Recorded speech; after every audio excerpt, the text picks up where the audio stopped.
Friend, what's up? My name is Hardik Singh. I belong to Ukraine, Punjab. I want to say something with you. If you coming in the first time on my YouTube channel, so please subscribe to my channel and press the bell icon. So, because if you not press the bell icon, then you not got that notification for watch my video. मैं कहना चाहता हूँ, हिंदी में बात करता हूँ। मेरा नाम हार्दिक सिंह है, मैं यूपी हरियाणा पंजाब का रहने वाला हूँ। तो चलिए बिना किसी दूरी के शुरू करते हैं सवाल की ओर। तो जैसा कि हमने बताया था चैप्टर 2 पिछले वीडियो में, जिसमें मैंने फर्स्ट और सेकंड क्वेश्चन करवा दिए थे, और उसमें बोला था तीसरा क्वेश्चन आपसे खुद बनाना है, आपको खुद बनाना है, लेकिन आपने नहीं किया होगा। तो आई होप कि नहीं किया है, तो ठीक है।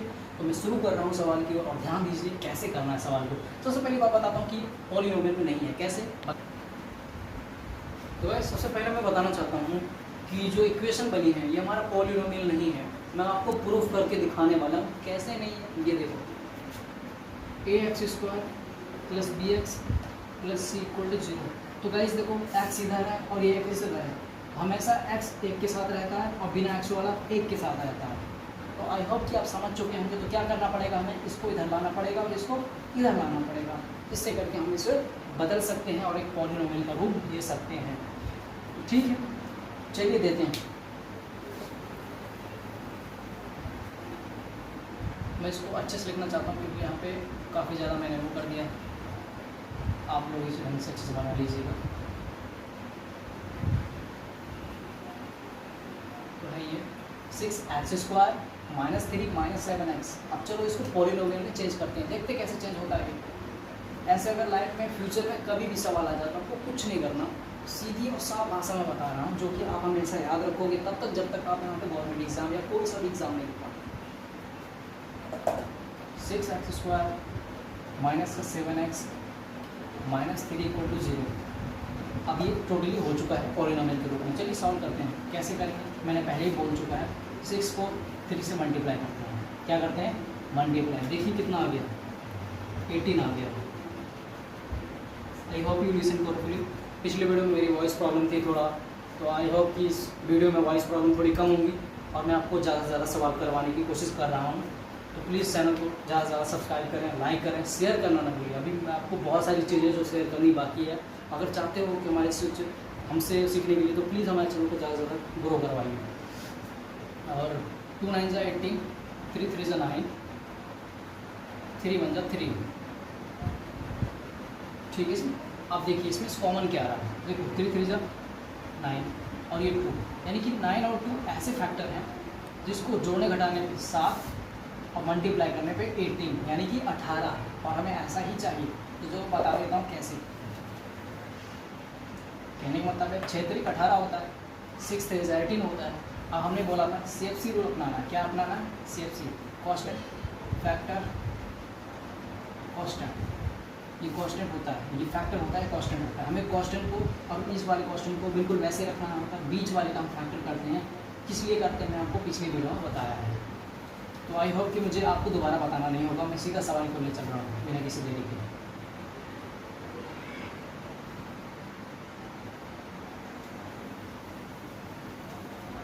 अब इसको सॉल्व करने का देखो तरीका। हमारे 9 और 2 ऐसे फैक्टर हैं जिसको जोड़ने घटाने में माइनस था और मल्टीप्लाई करने पे 18 आ रहा है। तो ठीक है, 6x² - 9x + 2x - 3। अब चलो मैं तुम्हें दिखाता हूँ। 6x² जैसा करता है साहब, माइनस के 9 में से अगर प्लस का 2 जाएगा तो माइनस का 7x बचेगा। ये माइनस है, ध्यान दीजिए यहाँ पे माइनस का 7x बचेगा। अब इस 6 को 3 से मल्टीप्लाई करोगे तो 18 आ जाएगा। अब चलो इसमें से एक घर ले लो, इसमें से एक घर ले लो। कॉमन कैसे निकालना मैं तुम्हें एक बार वीडियो में अच्छा समझा दूंगा, लेकिन अभी देखिए यहाँ पे 3x बाहर ले लिया। और वैसे भी ऑप्शन आप यहाँ पे कॉमन लेना अगर आता है तो सीख जाएंगे। 3x जब यहाँ पे 3x दिया तो यहाँ बचा कितना, 2x - 3, यहाँ कुछ नहीं तो प्लस का 1। ये जैसा का तैसा फोटो यहाँ बना देंगे सेम टू सेम, 2x - 3। अब चलिए, अब मैं इसको वेरीफाई करके दिखाता हूँ। पिछली वीडियो में मेरी एक गलती थी, मैं इसके लिए काफ़ी क्षमा चाहता हूँ आप लोगों से। ये नहीं बता पाया कि आखिर अगर हम इसको सॉल्व करते हैं तो क्या हमारा ऊपर वाला आ सकता है, नहीं। तो देखिए कैसे इसको सॉल्व करेंगे। 3 2 = 6x², इस 3x को प्लस माइनस माइनस, 3 3 = 9x आ गया, आएगा। ठीक है, इस प्लस के 1 को 2 के x से मल्टीप्लाई करोगे तो 2x आ जाएगा। प्लस माइनस माइनस, 1 को 3 से क्या 3 आ गया। तो गाइस ये मुझे बताना था, जो कि मैं अगले वीडियो में नहीं बता पाया। तो ठीक है, आपको भी सीखने को मौका मिला होगा इसमें। अब देखो इसमें से कॉमन ले लो एक। मतलब मेरा कहने का ये है, ध्यान दीजिए इस पर थोड़ा। इसमें से ये लेना है कॉमन और इसमें से ये लेना है कॉमन। कहने का मतलब है ये जो दोनों है इसमें से एक आएगा और 3x + 1 तो ऑब्वियसली आएगा, तो 3x + 1 बड़ा सा लाइन देंगे यहाँ पे। अब इसमें से 2x - 3 बच जाएगा, 2x - 3। अब दोनों को 0 दे दो तो 3x + 1 = 0, 2x - 3 = 0। अब देखिए करना क्या है, ये x जो है अगर हम बराबर में लेते हैं, सपोज करो ले लिए, ये प्लस का 1 इधर आया तो माइनस का 1। अब ये 3 जो था मल्टीप्लाई में था, क्या था मल्टीप्लाई में, और जैसे मल्टीप्लाई से हटता है तो इधर आया तो डिवाइड में आ जाएगा 3। I hope you understand. Next similar इसका भी वही करेंगे, x बाहर ले लिया, माइनस था इधर आया तो प्लस हो गया। अब ये 2 मल्टीप्लाई में इधर आया तो डिवाइड में। तो देखो सम ऑफ जीरोस और प्रोडक्ट ऑफ जीरोस को मैं पहले ही बता चुका हूँ, बहुत ही सिंपल है। पहली वीडियो में जाइए और ऊपर देखिए और हमारा चैनल को सब्सक्राइब करें। कितनी बार बोल रहा हूँ, प्लीज़ जल्दी करवाइए सब्सक्राइबर, और ज़्यादा से ज़्यादा सीखना है हमारे साथ, क्योंकि मैं अभी जितना ज़्यादा करोगे उतना ज़्यादा मैं मोटिवेट हूँगा और आपको ऐसी ऐसी चीज़ें ला के दूँगा जिसे आप सदियों से तलाश रहे होंगे। तो ठीक है, देखो कैसे करते हैं सवाल। एक सवाल करवा देता हूँ ताकि आसान हो जाए और समझ में भी आ जाए। तो चलिए देखते हैं आपके 4th और 5th क्वेश्चन में है क्या। 4th है 4s²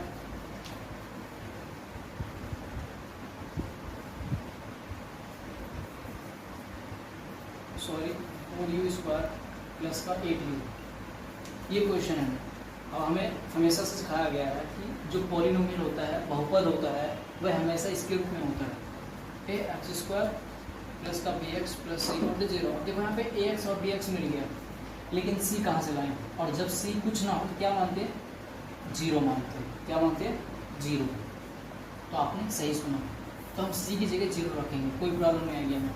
इससे हमें मालूम तो पड़ेगा कि आखिर में हम जो ये पूरा इक्वेशन है वो किसके रूप में है, एज अ पॉलिनोमियल के रूप में है। तो सॉल्व करते हैं। अब देखिए इसमें से कॉमन आ जाएगा, सिंपली है कॉमन आएगा। तुम्हारा 4u अगर मैं बाहर लेता हूँ तो u + 2 बचेगा ना जी, बिल्कुल बचेगा, = 0 दे दो। अब देखो 4u को u से मल्टीप्लाई किया, 4u को u से मल्टीप्लाई किया तो 4u² आया, ठीक है। अब क्या किया, इस 4u को 2 से मल्टीप्लाई किया तो 4 × 2 = 8, 8u आ गया। आया कि नहीं आया, आया। तो इसी तरह से हमने क्या किया, अब इसमें से कॉमन ले लेंगे। Okay, I hope you understand, आपको समझ में आ गया होगा।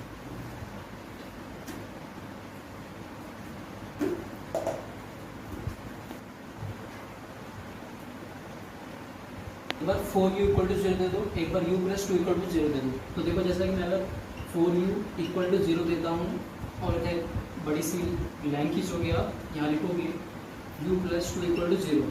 क्या लिखोगे, u + 2 = 0 लिखोगे। आप देखो ये मल्टीप्लाई में है, इधर भेजूंगा तो डिवाइड में आ जाएगा, यानी कि u = 0/4। तो गाइस 0 को समथिंग 0/समथिंग कुछ भी होता है तो 0 आता है, तो सिमिलरली हमारा 0 आ गया। इसी तरह इसका भी करेंगे, तो u प्लस में 2 का इधर आया तो -2 आ गया। ओके, तो आपने देखा कि जो पहला u है उसे अल्फा मानते हैं, दूसरे u को बीटा मानते हैं। इसके बाद सम ऑफ जीरोस और प्रोडक्ट ऑफ जीरोस आप आसानी से निकाल पाओगे, क्योंकि मैंने चैप्टर 2 और फर्स्ट एंड सेकंड क्वेश्चन में बता चुका है। तो ठीक है, अब हमें 5th क्वेश्चन बहुत इंपॉर्टेंट है, कई बार बोर्ड में पूछा है, CBSE हो, HBSE हो, UP बोर्ड के हो, कहीं से भी हो, ये क्वेश्चन बहुत बार पूछते हैं बोर्ड्स में, तो मैं इसीलिए बता रहा हूँ ये सारी चीज़ें। 5 - 15 जी, तो हमारा 5th क्वेश्चन है वो इस तरह का है, t² - 15। तो सिंपल सी बात है, मैं आपको आइडेंटिटी पहले बता चुका हूँ, पॉलिनोमियल कैसे होता है और नहीं होगा तो कैसे होगा, ये सारी इन्फॉर्मेशन मैं पहले दे चुका हूँ। इसके लिए बात करता हूँ अगर ऐसे t² - 15। ओके, t² - 15 ये सवाल है, क्वेश्चन है, कैसे सॉल्व करेंगे देखिएगा। यहाँ पे एक आइडेंटिटीज़ लगेगी, यहाँ पे एक आइडेंटिटीज़ लगेगी जिसको हम हिंदी में बोलते हैं सर्वसमिका। काफ़ी लोगों को नहीं पता होगा लेकिन पढ़ते हैं, अरे हम तो पढ़ा था, अरे हम तो वहाँ पढ़ा था, लेकिन ऐसा कहीं नहीं पढ़ा कि आइडेंटिटीज़ को हम सर्वसमिका पढ़ा। क्या पढ़ा, हमको नहीं लगता कुछ पढ़ा। तो देखिए अगर नहीं पढ़ा तो देख लीजिए। हाँ, तो अब इसमें क्या लगेगा, आइडेंटिटीज़ लगेगी।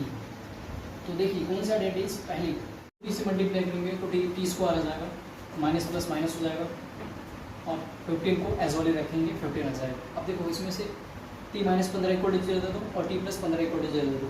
इससे क्या होगा, हम आसानी से t का मान निकाल पाएंगे। t minus 15 equal to 0, t 15 equal to 0। ठीक है जी। अब क्या करना है बताता हूँ। जैसे t इक्वल टू दिया, माइनस का था तो प्लस का 15 आ गया। अब इसको t इक्वल टू दिया, प्लस का था 15 तो माइनस का 15 आ गया। अब तुम्हें पता है एक को मानेंगे अल्फा, दूसरे को मानेंगे बीटा, और sum of zeros, product of zeros हमने पहले निकाल लिया है। ठीक है जी। Find the polynomial if you have given sum of zeros and product of zeros, but how to find I have no idea. So please watch the video and now your syllabus about this question.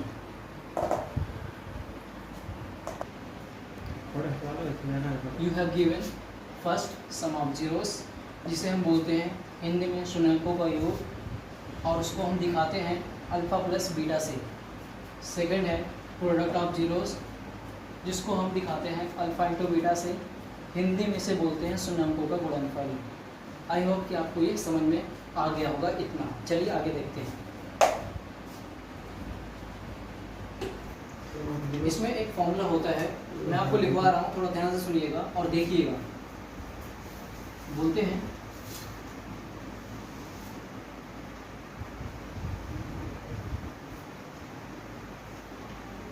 Formulas for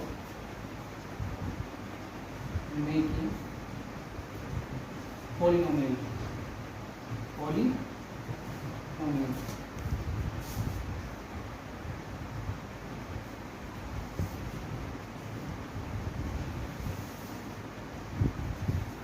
P of x, big bracket start, x square plus का symbol देंगे यहाँ पे, sorry यहाँ पे minus होगा। अब यहाँ पे होगा alpha plus beta, small bracket close, यहाँ पे होगा x, फिर यहाँ पे प्लस का सिंबल देंगे हम, अल्फा इंटू बीटा लिखेंगे, ब्रैकेट स्मॉल ब्रैकेट क्लोज, यहाँ से बिग ब्रैकेट क्लोज। ऐसा करके हम इस फॉर्मूले को अप्लाई करेंगे। फिर से बता रहा हूँ, फॉर्मूलाज फॉर मेकिंग पॉलिनोमियल, हमें ये चीज़ें दी जाएंगी जिसे हम बोलेंगे सम ऑफ जीरोस और प्रोडक्ट ऑफ जीरोस। यहाँ पे बैठा के हमें इसकी रूप ले जाना है, जैसा कि मैं भी लिखने वाला हूँ, A X square B X plus C equal to 0। तो सिंपल है, मैं आपको सिखा देता हूँ कैसे लाते हैं। तो मैं आपको इसमें सिर्फ 2 सवाल बताऊँगा, उसके बाद आप सारे सवाल को यूँ उड़ा दोगे, पता नहीं लगेगा चुटकी में। देखो सवाल पहला है 1/4 -1। तो मैंने बोला था जो फर्स्ट होता है उसे मानते हैं सम ऑफ जीरोस, उसके सिंबल से दिखाएंगे, यानी कि इसको मानेंगे alpha plus beta, alpha plus beta, और इसको मानेंगे alpha into beta, alpha into beta. Okay, अब क्या करेंगे, जब हमें अल्फा प्लस बीटा और अल्फा इंटू बीटा पता लग जाए तो उसके बाद सीधा और सही जगह जाएंगे, वो जगह ये है पी ऑफ एक्स, पॉलिनोमियल की ओर, X square minus alpha plus beta, यहाँ पे एक्स लगाओगे, प्लस का साइन लोगे, अल्फा इंटू बीटा लिखोगे, उसके बाद बिग ब्रैकेट क्लोज। अब चलो बैठाना शुरू कर दो। कैसे, ये जैसा कहता है ऐसा रहेगा, एक्स स्क्वायर माइनस का माइनस। अब देखो अल्फा प्लस बीटा कितना है, 1/4 है, बहुत सिंपल सी बात है, 1/4 लगा देंगे हम, कोई दिक्कत नहीं आएगी हमें। अब यहाँ पे देखो क्या है, प्लस का साइन है, प्लस लगाया, अल्फा इंटू बीटा कितना -1 है, -1 लगा दिया, नो प्रॉब्लम। अब चलो सॉल्व करते हैं।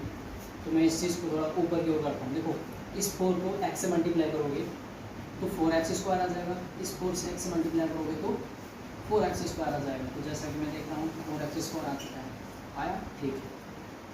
माइनस का 1 है, इस -1 को x से मल्टीप्लाई करोगे तो प्लस माइनस माइनस होता है, तो माइनस, और x1 जा x। अब देखो यहाँ पे -1 है, क्या है -1। इसके नीचे कुछ नहीं तुम्हारे ले सकते हो आप, क्योंकि इसकी मल्टीप्लाई इससे भी होनी है, इसकी मल्टीप्लाई इससे भी होनी है। तो 4 बन जा 4 आ गया, प्लस माइनस माइनस माइनस का 4 इक्वल टू 0 दे दो। तो जहाँ तक कि है हमारे NCERT बुक का जो आंसर है कुछ इस प्रकार है, बिल्कुल सटीक और सीधा आप मिला सकते हो। Exercise 2.2 question number first question. Okay, तो ठीक है, तो इस तरह से हमने क्वेश्चन को कर दिया कंप्लीट। अब देखते हैं दूसरा। तो हम सेकंड क्वेश्चन करने जा रहे हैं। √2, 1/3। तो देखो पहले को क्या मानेंगे, अल्फा प्लस बीटा मान लिया। दूसरे को क्या मानेंगे, अल्फा इंटू बीटा मान लिया। अब फॉर्मूला लगा दो, P of x x² minus alpha plus beta x plus दो यहाँ पे अल्फा इंटू बीटा। अब बैठा दो अल्फा प्लस बीटा, जो जहाँ है वहाँ रख दो सीधा सीधा। तो देखो x² जैसा का तैसा रहेगा अपनी जगह। अल्फा प्लस बीटा था √2, ब्रैकेट में रखोगे √2 को, इससे आपको दिक्कत नहीं आएगी सवाल करने में और आसानी होगी। अब यहाँ पे x से x लगा दिया, प्लस का साइन प्लस दिया। अल्फा इंटू बीटा कितना है, अल्फा इंटू बीटा 1/3 है। कितना है, 1/3। तो I hope you understand. Okay, तो इस 3 को किन से मल्टीप्लाई करनी ये जान लेते हैं। यहाँ पे कुछ नहीं तुम्हारे ले लो, यहाँ पे कुछ नहीं तुम्हारे ले लो, ठीक है जी। अब इस 3 को x से मल्टीप्लाई करो, तो 3x² आ गया। आया कि नहीं आया। अब चलो, अब यहाँ पे आप लोग कभी कभी कन्फ्यूजन कर जाते हो कि जी यहाँ क्या करें, समझ नहीं आ रहा, आप तो कर ही नहीं पाएंगे, आप सवाल ही नहीं हो पाएगा। तो देखो आप कभी कभी क्या करते हो ना, इस 3 को 2 से मल्टीप्लाई करते हो। अंदर वाले टर्म्स और ये बाहर वाले टर्म्स काफ़ी अलग है। ये बिना अंडर रूट के हैं, ये अंडर रूट के हैं। तो अंडर रूट वाला और बिना अंडर रूट वाला का मल्टीप्लाई अलग तरीके से होता है। मैं आपको एक एग्जांपल देता हूँ, जैसे कि 5 इंटू √3 है। तो वैसे अगर इसको सॉल्व करोगे तो आ जाएगा आपका 5√3। ओके, तो इसी तरह इसका भी मल्टीप्लाई ऐसे होगा। तो यहाँ पे आ जाएगा, क्या आ गया यहाँ पे पता है, देखो यहाँ पे ये माइनस लगाओ पहले यहाँ पे। तो 3√2। अभी अगर 3√2 को x से मल्टीप्लाई करते हो तो x आ जाएगा यहाँ पे, प्लस का प्लस वैसे रहेगा आगे। जो अब ये जो 1/3 है ये अपनी ही जगह रहेगा, ठीक है। अब क्या करना है, अब इसका पूरा हल नहीं हुआ, हल कैसे करेंगे बताता हूँ। जैसे हम यहाँ तक पहुँचेंगे उसके बाद यहाँ करेंगे हम last 3x² minus 3√2x plus 1/3 = 0। अब जब आप 0 दे दोगे तो वहाँ पे यहाँ पे 1 ले लेना। अब इस 3 को मल्टीप्लाई 0 से हो जाएगी तो बराबर में 0 आ जाएगा, यानी कि कुछ इस प्रकार आएगा जैसा कि आप मैं भी बताने वाला हूँ। ध्यान दीजिए इसको, इसको सॉल्व कर लेंगे तो इस तरह से आएगा ऊपर 3x² माइनस 3√2x प्लस 1 = 0। अब बोलोगे आप 3 कहाँ ले गए, अब तो 3 मैंने मल्टीप्लाई कर दिया 0 से, इसलिए यहाँ पे 0 आ गया। इस तरह से हमने सेकंड क्वेश्चन को भी सॉल्व कर दिया।